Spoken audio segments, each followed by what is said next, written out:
Right, now we're going to get ready to make those tummies able to take on all of that Christmas food. So for this one, you're going to lie on your stomach. Take one hand forward, the other hand out towards the side on the mat next to you.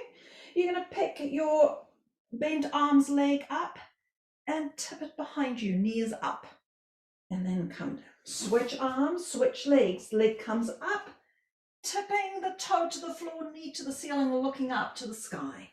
And come back. Switch arms, leg comes up and over.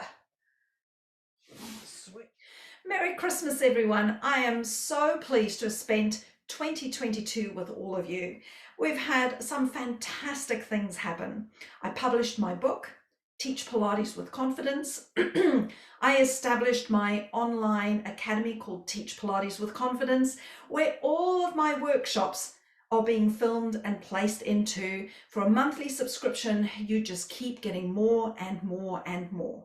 It's absolutely amazing. I am so pleased to have been able to realize this project, and I'm looking forward to 2023. So I hope that you continue on this journey with me. Thank you for your support. Thank you for joining me. And I look forward to seeing what magic we can create in the year ahead.